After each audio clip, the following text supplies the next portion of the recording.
Right when Billy got fired, a bunch of names came up. You think Lane Kiffin will take it?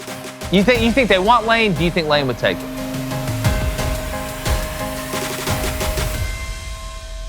What's up, everybody? Welcome in to another edition of Crain & Company, almost to 200,000 subs.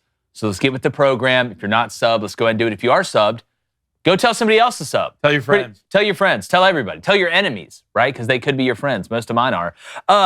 Here at Crain & Company, we pride ourselves on trying to bring in let me get through it, gentlemen. We pride ourselves on trying to bring in the best guests to give you the best content, not the best continent. We all know that's North America. To keep you ahead of what's going on in the coaching carousel is in full swing. So we thought, as usual, David Cohn, who we love, former Michigan quarterback right here. You just said you love your enemies, though, so I don't know what to think now. Well, see, that's exactly, I got you right where I want you. Then Blaine Crain, former Western State Colorado wide receiver. We decided to bring in from On3. We call him Sneaky Pete.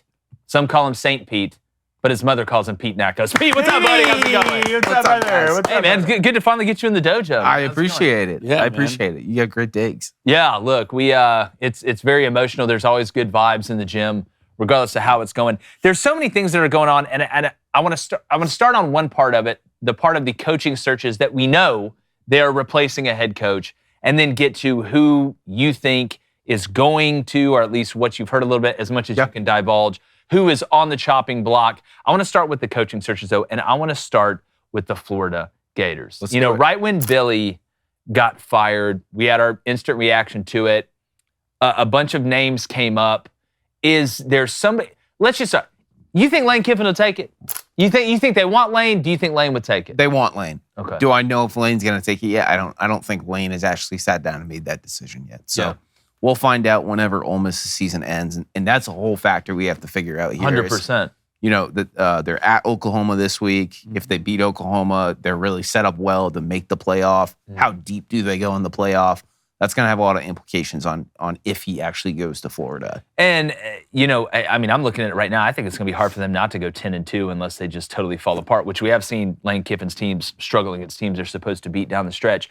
But, I think the fit is perfect. And this is what I said on the show. There's an archetype of coach that has had uber success at Florida. They're got a lot of swagger. They're not afraid to tell you what they think. Yeah. They're not afraid to be a troll. Steve Spurrier, Urban Meyer. Lane Kiffin fits that. And to be honest with you, I'd 50-50 on whether I think Lane would take it. It's just pure gut. Because at Ole Miss, I feel like if he were to take them to the playoff, it's almost like the Bruce Pearl effect for Auburn basketball a little bit, in that he brought you to a place you never thought you were going to go to and cements you as a legend. And you could win 8-9 games every year from here on out and get your statue, get all this stuff.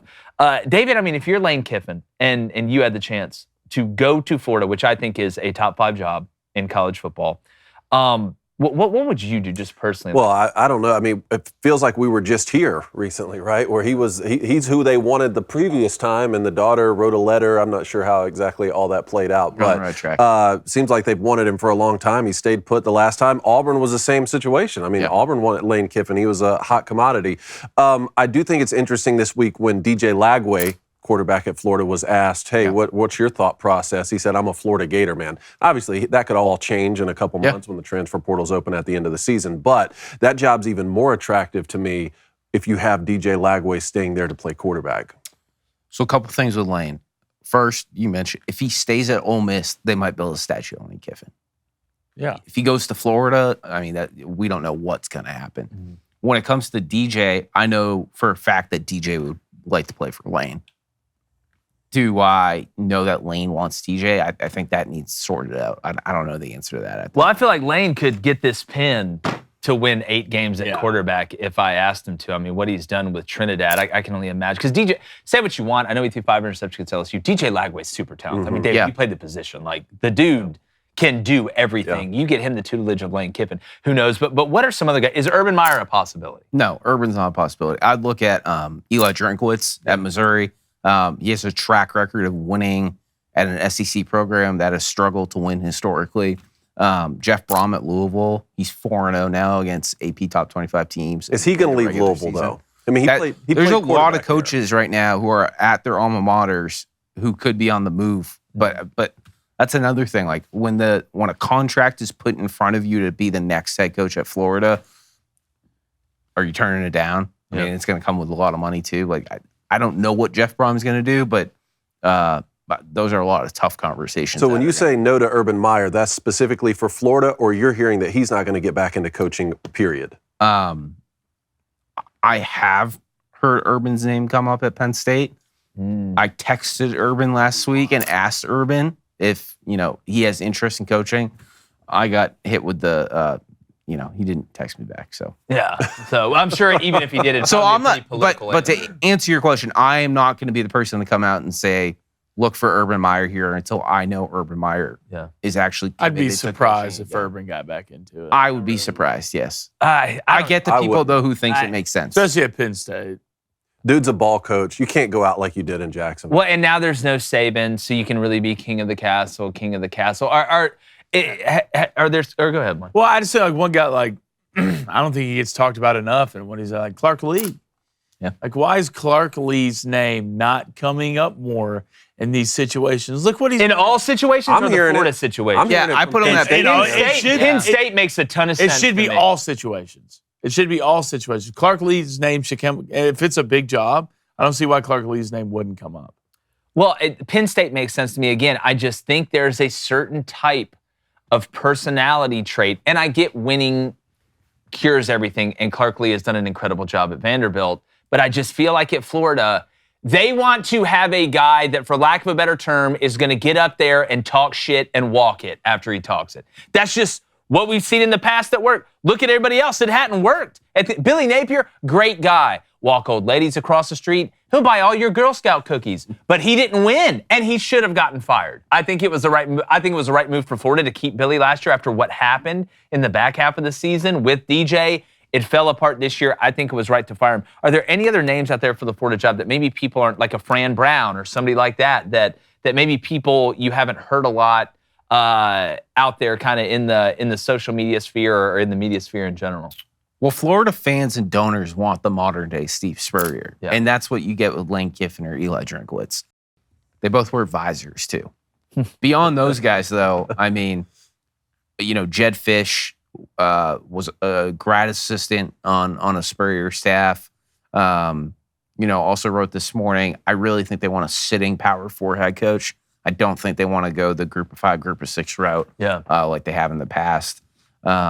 So I really think it's those 3 guys. Okay. It's going to be Kiffin, Drink, and Brom. Okay. And from there, if things fall apart, they'll come up for air. Brom's got a little bit of that attitude toward him, too. He's just not as out there on the podium saying, but you watch, there's an intensity level and a swag that comes with Brom. Now, the dude wins. Yeah. Like, the man's like Diet Signetti.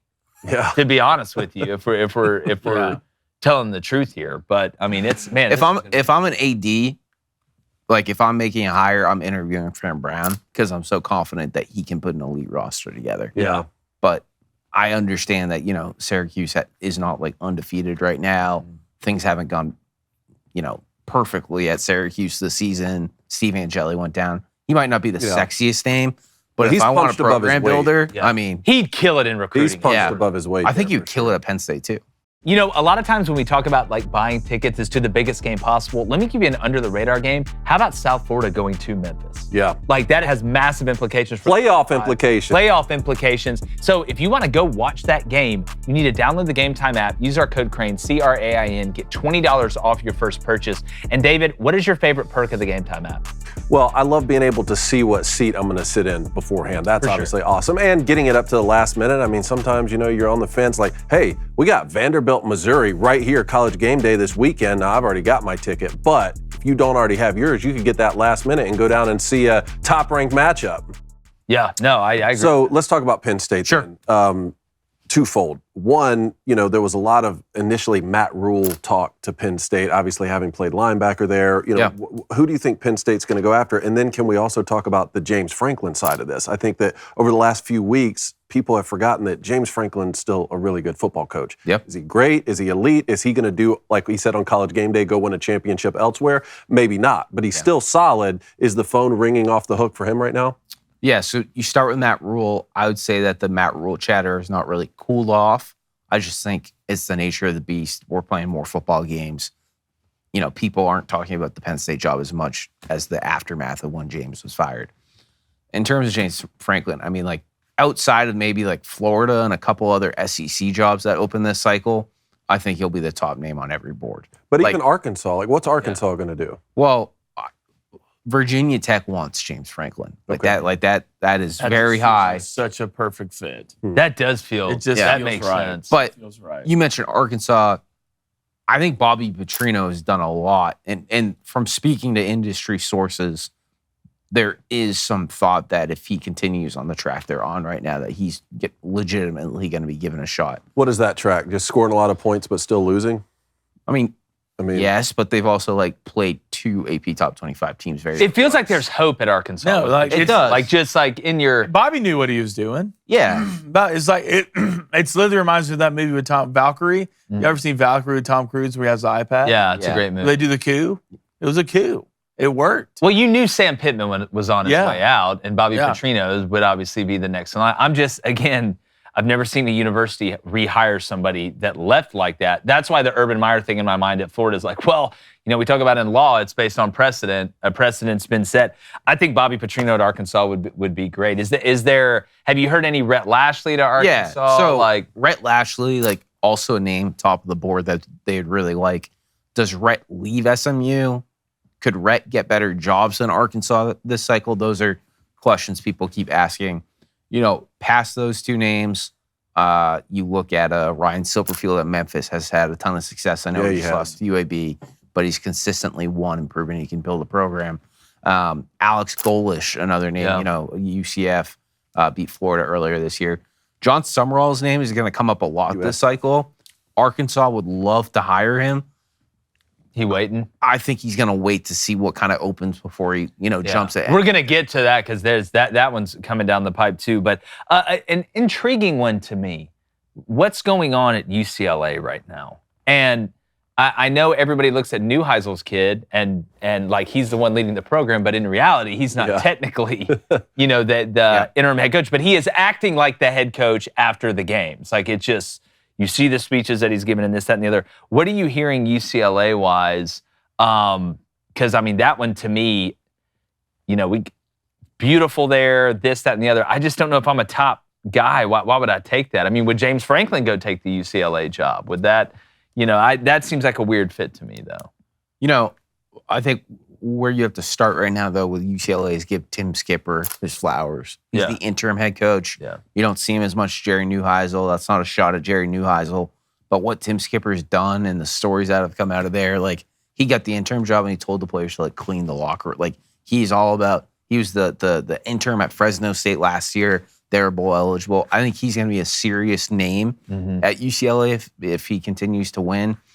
Past that, Casey Wasserman, who's organizing the LA Olympics, a couple of the Washington Commanders general manager, they're kind of leading the charge with the UCLA coaching search. Guys like Dave Aranda popped up initially. Names like that.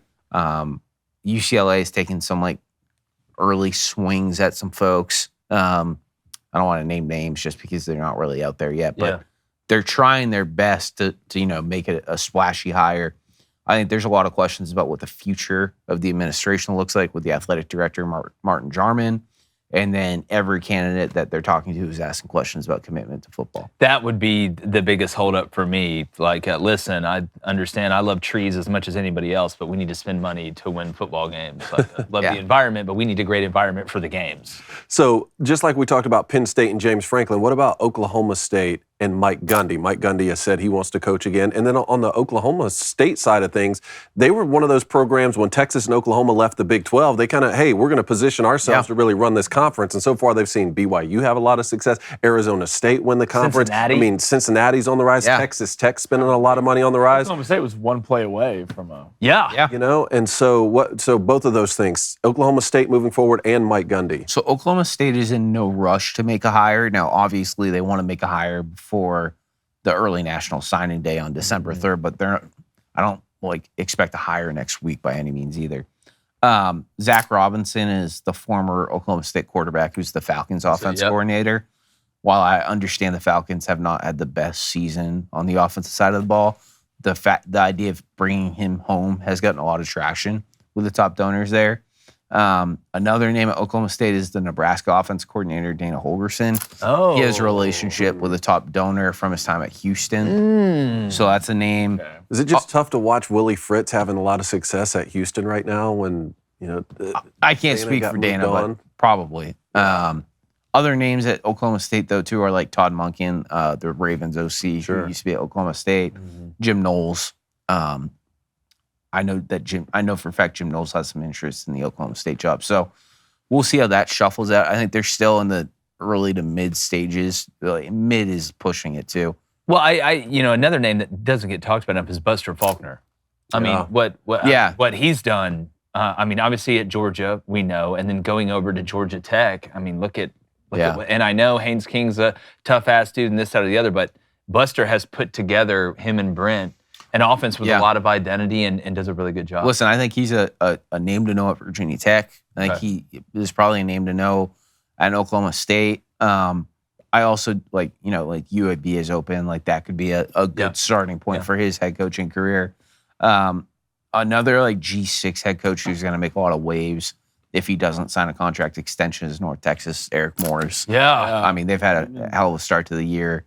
Him at Oklahoma State would make a lot of sense. Would he be willing to go take a high level offensive coordinator? Because we've seen coaches that have left to being head coaches at places to go be coordinators at another higher level. Like, and we'll get into this in a bit. But if I'm a big time program, if I'm somebody that hires a defensive head coach or something like that. Yeah. I mean, I'd throw the bag at this. You look at the quarterback. He's the best quarterback coach in the country, I think.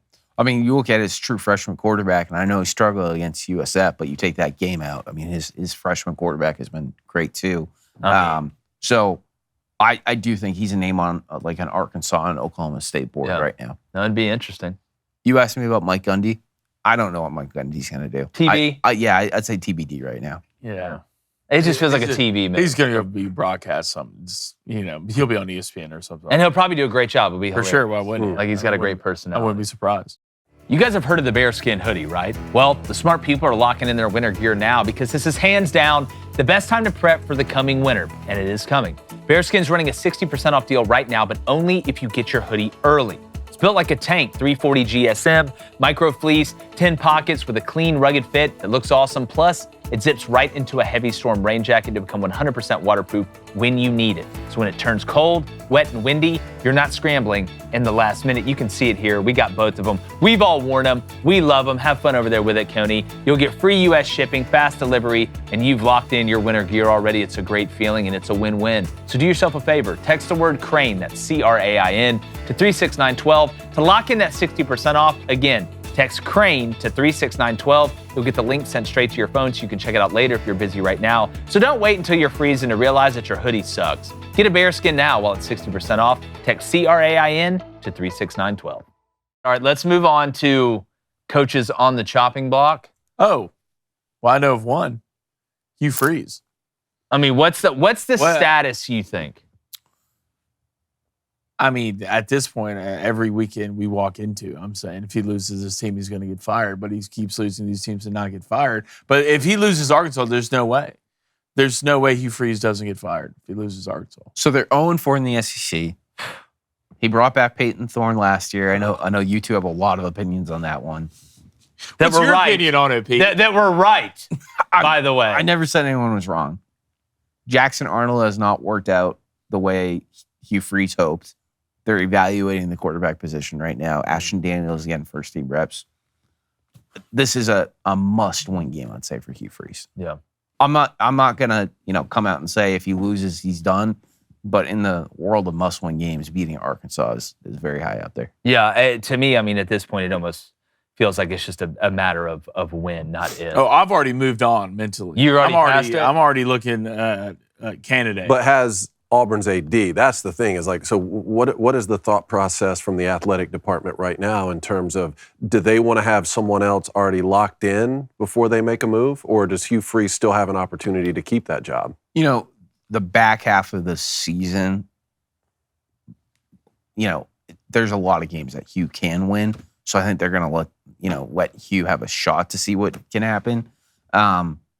at the same time, like from conversations with some sources, like I think some informal discussions are starting to be had with boosters to, discuss what might happen. And in a place like Auburn too, everyone's going to have an opinion. So I think I'd be a little surprised if they made a move on Hugh and already had the head coach picked out. But that's going to be a popular job if it does open. Hugh had a press conference Monday where he said he was looking. He would love John Cohen, the athletic director, to come out and kind of give him a vote of confidence.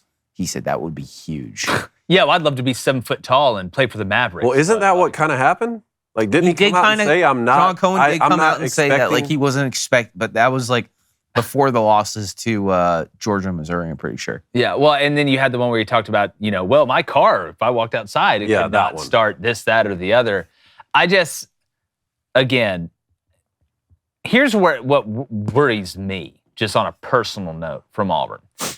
And when you look at John Cohen, and these are my words, at Auburn as AD, what has he done right? You didn't hire Bruce Pearl. You didn't hire Butch Thompson. What have you done right? I mean, Stephen Pearl, again, has a lot of room, and I think Stephen has a chance to do a really good job. But I'm kind of worried about this guy picking the next coach, to be honest, if he is picking him. Because if he's not picking them, then the boosters are picking them, or you have some firm that's going to go do the search that you hire this, that, and the other. Let's just play the hypothetical, if you can. Let's say Hugh Freeze is no longer the Auburn head coach. Are there a couple names that just instantly rise to the surface that you think would get more play than others? Because I think the Lane train's that one's already crossed the tracks, and I don't know if it's coming back. If Lane stays at Ole Miss, he stays, or he goes to Florida. That's kind of my take on it right now. I mean, John Summerall at Tulane is going to be like top 3 names on the board, I think, at Auburn. I'm trying to think off the top of my head right now. I think John Summerall, it's going to be hard to. That is a job he will want if it opens for my end. And you know what I like about John? John's not with the bullshit. No. Like, watch the way the man talks. It's very simple. Either you're going to help us win or you're not going to be here. It's not this, I tell you what, he volunteers at bingo night on Thursdays at the nursing home, or I don't need you to have resurrected yourself to be something that you need to win games. You need to be about it. John Summerall, I think, has that dog in him that Hugh just, and again, these are my words, that Hugh doesn't. Like, I understand formulating great people is a part of the job of a coach and of a leader. I get that. But you also have to win, because if you don't win, all you are is a camp counselor. That's it. And you're getting paid millions of dollars to be a camp counselor and watch guys throw football through a tire swing in front of the camp cabin. Well, coaching is a result-based business. It is. Like, I'm sorry, it is what it is. It is what it is. And I love if Hugh does get fired, I think Summerall will be a good fit. I don't know why. Maybe just because he just started being a coordinator technically. But somebody someday is going to go snatch Brian Hartline from Ohio State. I just don't know if he's proven it. And make him be a head coach. I can see it now.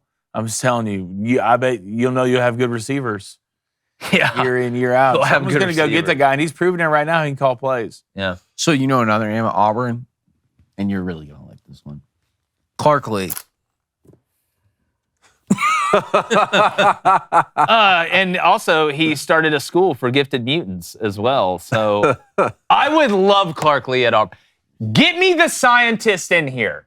Get him in here. Clark Lee's, listen to Clark Lee talk, especially now that he's kind of coming out of his cage a little bit, as Blaine would say. Diego Pavia is rubbing off on him. Hey, that's 7th year. I mean, could we get it? No. Could we get it? No. He doesn't want it. Another part of this conversation are coordinators from the NFL coming down. You talked about a couple. Todd Duncan is especially attractive because, offensive coordinator for Georgia's back-to-back national championships. Coordinator right now for the Baltimore Ravens. Joe Brady is another name that gets talked about a lot, was the OC for that 2019 LSU run national championship, currently the OC with the Buffalo Bills. Those two guys specifically, is there a lot of interest to be head coaches at the college level, or are they kind of cemented themselves as NFL guys? So Monken has the connection to Oklahoma State. He was with Gundy there. So I think that's why that gets brought up. I think there's a better shot that Joe Brady's going to be an NFL head coach next year than a college head coach. They're good. The NFL's going young, man. Yeah, like that. And Joe fits that. I mean, absolutely. Perfect. So what about John Gruden then? I mean, everyone talks about this because of the statement he made about wanting to coach in the SEC. Yeah. Is there any possibility of Gruden coming down to the college level? So Steve Spurrier talked to my colleague Chris Lowe, and he was talking about how he's going to stay neutral, but he did happen to name drop John Gruden in like the same quote. So I thought that was interesting. I don't know.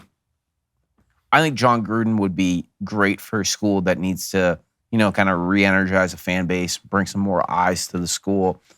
And I think that he could do it. And from speaking with some sources, I know for a fact he's been meeting with some agents to have a better understanding of revenue sharing and NIL and trying to formulating a plan for if he did get a college job. I'm not ready to come out and like link him to a job just yet. I think it's every job that's open right now is still in a very early stage. Mm-hmm. Beyond that, though, too, like is the better fit for him to start at like a really good group of 6 job and work his way up? And I know I'll probably get laughed at for saying that, but it might be the best way to get into college. I don't think that's crazy. When he take Tulane, like a place like Tulane. Yeah, if Tulane opens, I think like every like coordinator in the country is going to want that job. Yeah. So, but that could make sense. Florida State.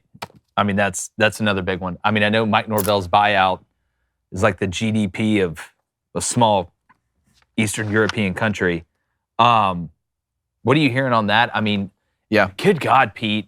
You want this roller coaster ride for Florida State fans. Like, it's insane. It is. Like, it's legitimately the mental asylums around Tallahassee have got to be full. People just eating spiders and scratching walls. So 2023, perfect season, don't make CFP. 2024, 2-10. They reset. They spend over $20 million on this year's roster. They beat Alabama. Everyone thinks they're back. Now they've lost 4 straight. Mike Norvell's seat is scalding hot. That's not some like take. That's reality. Yeah. Boosters, decision makers had a lot of phone calls Sunday. There almost seemed to be movement to make a move this past weekend, but then the Florida State athletic director, Mike Lauford, came out and said that we're going to do an assessment of the program after the season. We're sticking with Mike through like the next 5 or 6 games, whatever they got left. My take, I think we'll see. I mean, like they got Wake Forest on November 2nd coming off the bye. Mm-hmm.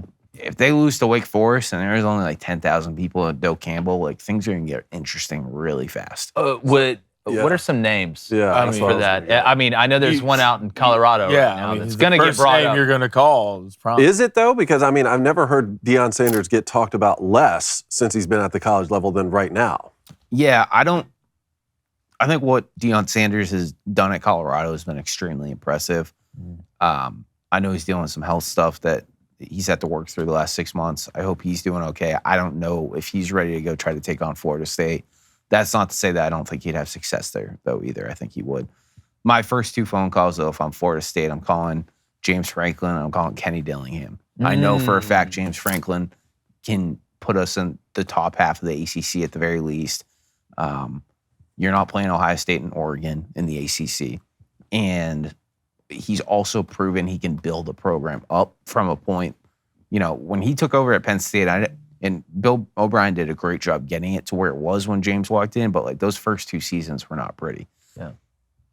Kenny Dillingham, former Florida State offense coordinator, I think it'd be a no-brainer to call Kenny. I don't know if Kenny's taking it, though, because he's at his alma mater right now. Yeah. What about Rhett?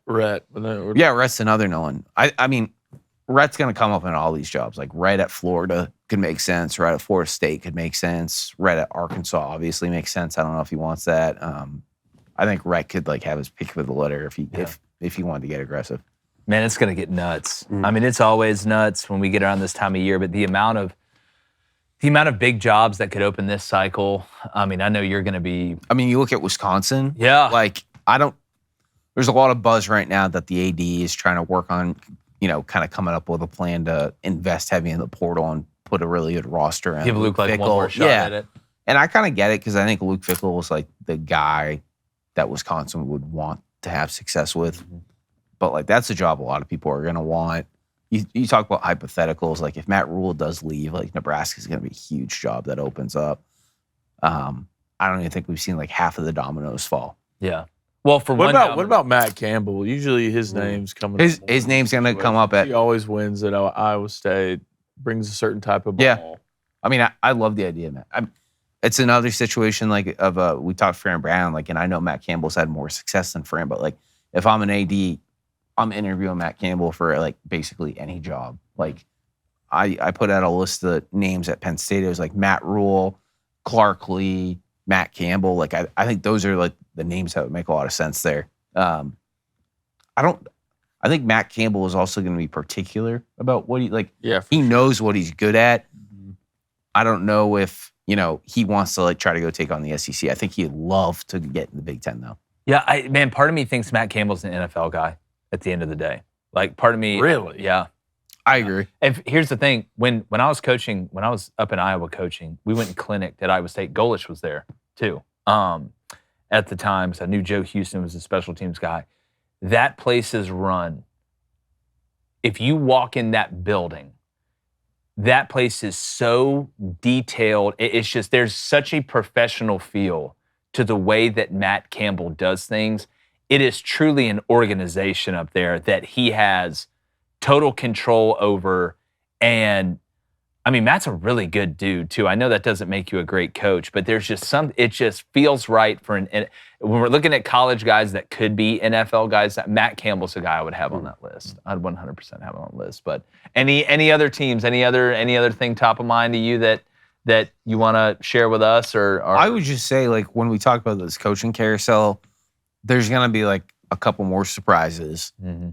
A couple sitting Power 4 head coaches will probably take jobs, which is going to continue to open up more jobs. So just be on the lookout for that. Well, Pete, you do a great job, man. I appreciate it. Let our viewers out there, because I'm sure most of our audience knows who you are, but if they don't, where can they follow you? Because, man, you have absolutely shot to the top of the charts when it comes to getting quality information, getting that information out, and leading fans to a point where most likely the outcome, they're going to know what it is. I appreciate that. No problem, buddy. Just find me at On3.com. Okay. It's everything you need in college sports. It's great to see you, buddy. Thanks, Welcome man. to the dojo. Appreciate We it. definitely got to get you back. Appreciate you guys joining us again. Make sure you hit that subscribe button. A ton going on the field, ton going on off the field. Make sure you're locked in with Pete Nakos over there at On3 as well. And like the chances of me, if Auburn asked me to pick the next head coach, let me do it. Not taking it. Let me do it. I'll fix it. Yeah, we're going. Go on.